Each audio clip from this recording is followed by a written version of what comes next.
Thank y'all so much for watching my channel. The following 3 cases are unsolved missing person cases of those who remain still missing. Case number 1, Eric Michael Peterson.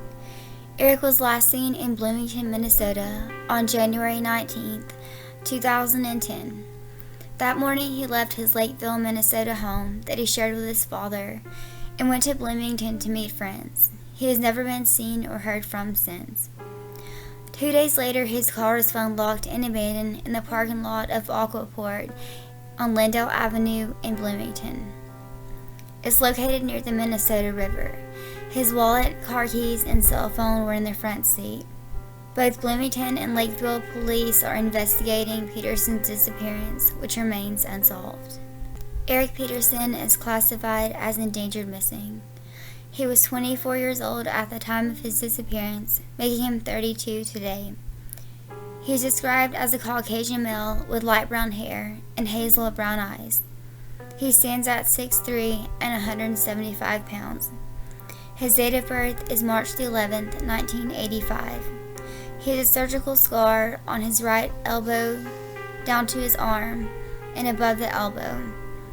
It continues down the elbow where screws and titanium plates are placed. He has a tattoo on his right shoulder of playing cards of all 4 aces and spades foremost. Underneath the cards it says Ace of Spades. He was last seen wearing blue carpenter blue jeans and a t-shirt. If you have any information regarding Eric Peterson's whereabouts or case, please contact the Lakeville Police Department or the Bloomington Police Department listed below. Case number 2, Linda Rose Grimm. Linda was last seen in Paris, California on March the 31st of 1986. Her mother stated that Grimm departed from their residence to purchase a pack of cigarettes but never returned. Grimm phoned her mother periodically during the following 18 months.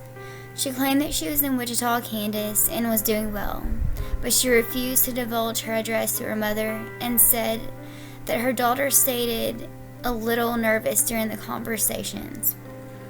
Grimm called her mother for the final time during October 1987 from an unknown location. She said that she was living on a farm outside of Wichita, Kansas with a truck driver named Robert Masters. She has never been seen or heard from since. In April of 1989, her yellow Ford Pinto was found abandoned in the parking lot of a supermarket on Beach Boulevard in Huntington Beach, California.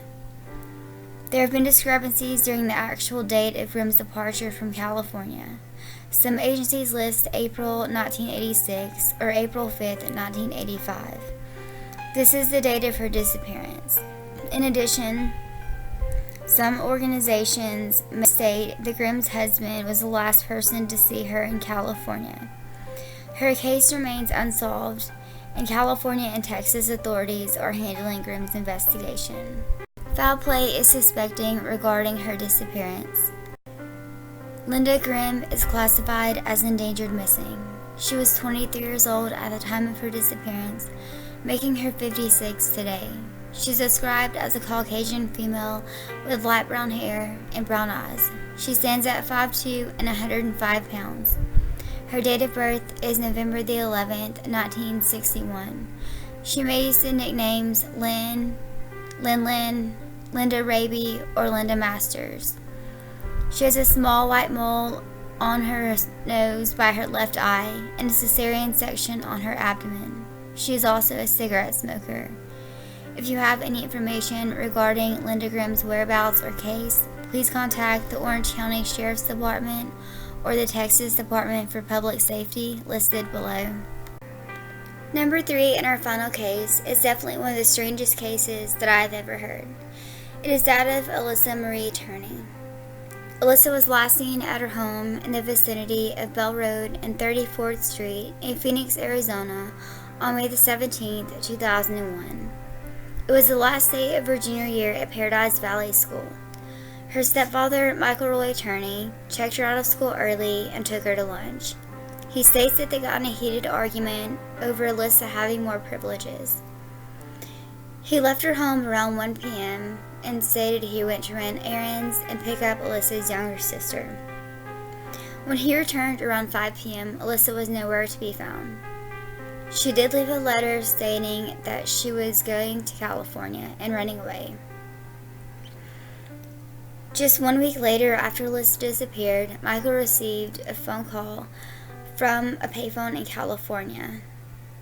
Authorities initially treated Alyssa's case as a runaway and believed she could either be in California or still in the Phoenix area, but foul play was now suspected in her disappearance.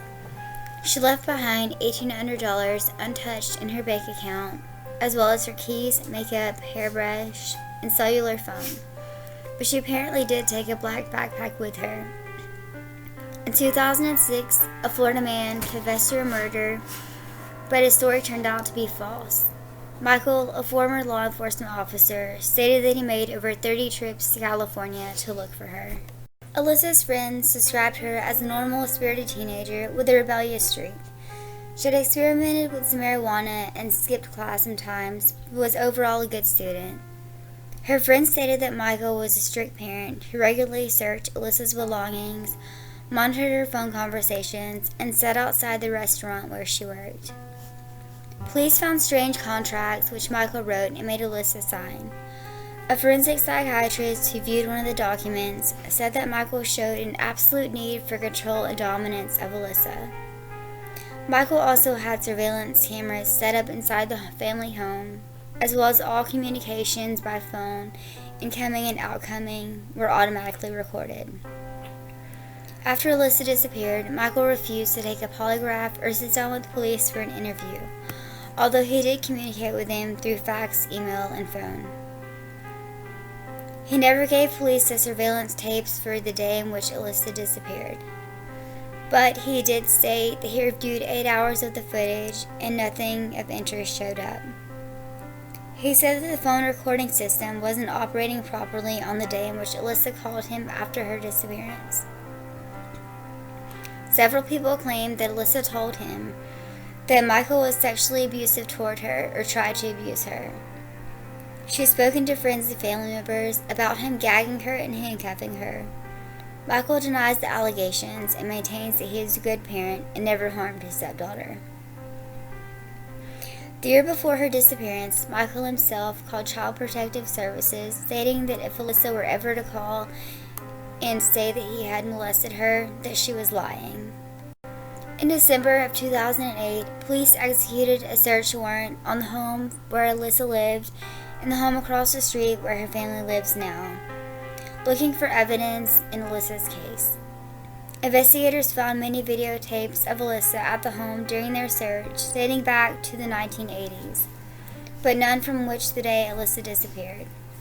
During their search, they found 19 high-caliber assault rifles, 2 handgun silencers, and a van filled with gasoline cans and 26 homemade explosive devices that were filled with gunpowder and roofing nails. In their search, investigators uncovered a 98-page document titled Diary of a Madman Murder. In this document, Michael states that the International Brotherhood of Electrical Workers were behind Alyssa's abduction and murder. He'd worked as an electrician in the 1980s and complained about the workplace conditions after Alyssa's disappearance. He told police that he thought the union had a grudge against him and kidnapped Alyssa in order to punish him. In his Diary of a Madman Martyr, Michael wrote that he had already killed 2 assassins who were responsible for his stepdaughter's death and that Alyssa was buried in the Desert Center, California. He wrote that he had planned to blow up the Union Hall in revenge and kill himself in the process. Police believe they have stopped him just in time. They found the weapons and explosives on December the 11th, and the meeting for the Union Hall was scheduled for December the 15th. In an interview with media after his arrest, Michael claimed that the bombs weren't his and the police had planted them in his home, but he admitted that he planned to take his own life in order to bring attention to Alyssa's disappearance. In March 2010, Michael pled guilty to possessing 26 unregistered pipe bombs. This carried a sentence of the maximum term of 10 years in federal prison. Although 2 of Michael's children testified during the sentence hearing that he was not a violent man, the judge concurred and cited reports that Michael suffered from paranoid personality disorder that is worsening in spite of psychiatric treatment he's received. A forensic pathologist, whom Michael himself asked to testify in the hearing, stated that he was dangerous and had a high likelihood of future violent behavior. He would be required to participate in a mental health treatment program inside the prison. Alyssa lived with her stepfather and younger half-sister at the time of her disappearance.